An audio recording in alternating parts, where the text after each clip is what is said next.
I'd like to start off by saying how truly grateful and thankful both families are for everybody who came here. And I just wanted to say a few little places where everybody came from.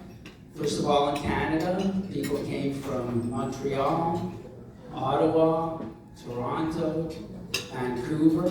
Wow. In the United States, they came from Boston, New Hampshire, where else? Chicago, Madison, California. Temecula!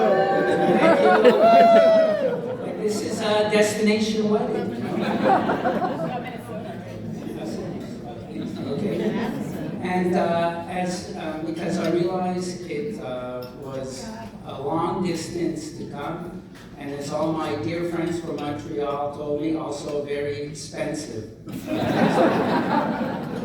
And speaking of expense, all my dear Montreal friends asked me one question. They looked me in the eye, and I thought they were going to say something very tender, but that question was, so how much did this wedding send you back? And I thought about how to answer that question. I was reminded from a scene in a movie. It's a beautiful night in New York. The moonlight is shining, and it cuts to a couple in a taxi cab. And for you millennials, taxi cab is the way people used to get around before.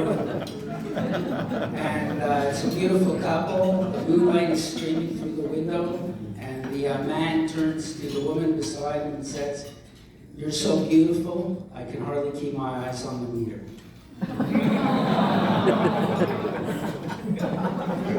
I was very excited as well when I heard there was something like a father of the bride speech, because I thought, this is great.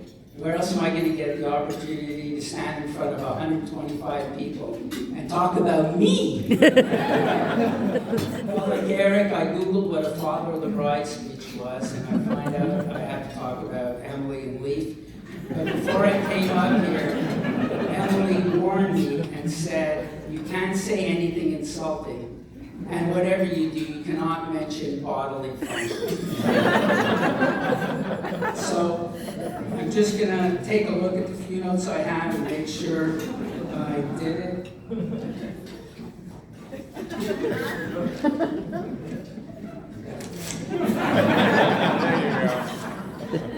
I think I'm going to have to wing this speech.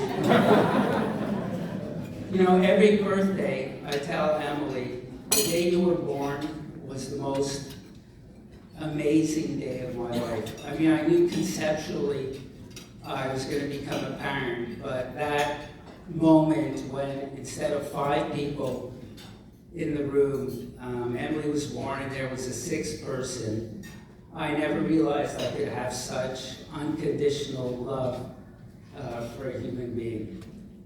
And then watching Emily grow up and discover things, I remember, you know, when she was 2, she would walk around and point to things and say, what's that? What's that called? And it was just so heartwarming to see somebody grow up and discover the world. And she was a great kid, very smart, good at school, had a lot of friends, was on the swimming team, always worked, and I was so happily grateful, and I was so happy to be the main man in her life. And then as Emily got older, I started worrying there might be other men coming up. And I thought they might be people that seemed to be nice on the outside, but were really degenerate, drug-taking adolescents with horrible friends who were only interested in one thing. You know, somebody like me. And then, as Emily got a little bit older, I started having another feeling. And that was that she would meet somebody who would not be like those guys, but be a great guy and take my place as the #1 man in her life.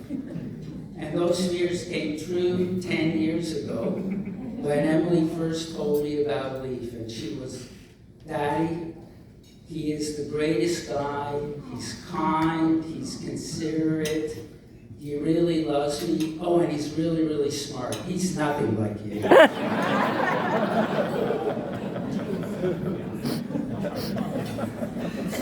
And when I met Leaf, I realized she was right. And I'm so happy and proud that Leaf came into our life. He's really a great guy, and the most amazing thing is that Emily and Leaf, I've been fortunate, or we've been fortunate to spend a lot of time with them, and they really seem to not only love each other, but really, really like each other. They get along great. If they ever do have any disagreements, they know how to do it. And I'm just so, so happy that the two of them found each other that I'm going to cry. So, as the Viking Roysons would say, L'chaim. L'chaim. Well done. He's always had the gift of speech.